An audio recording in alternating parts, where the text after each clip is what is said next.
তো এটা ছিল 24শে ডিসেম্বর সকালবেলা, আর আমি চলে গেছিলাম কলেজে রিহার্সাল করতে। আর রিহার্সাল শেষ করে আমি গেছিলাম একটু আমাদের ডিপার্টমেন্টে। গিয়ে তো আমি অবাক, এত সুন্দর করে আমার বন্ধুরা ওয়াল পেন্টিং গুলো করেছিল, খুবই সুন্দর লাগছিল।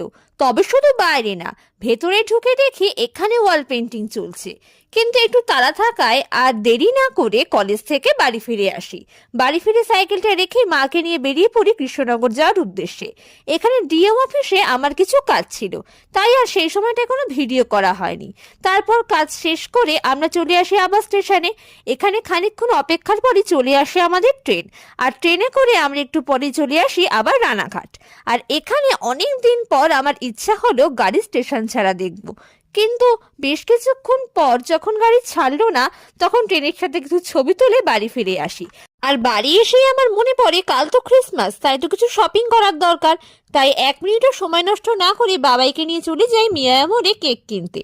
আর কেক কিনে ফেরার সময় নিয়ে আসি কিছু চকলেট আর এই গাছ সাজানোর জিনিসগুলো। তাহলে আজ এই পর্যন্তই, ফিরে আসছি অন্যদিন অন্য কোনো ভিডিওর সাথে। সবাই ভালো থেকো, সুস্থ থেকো, টাটা।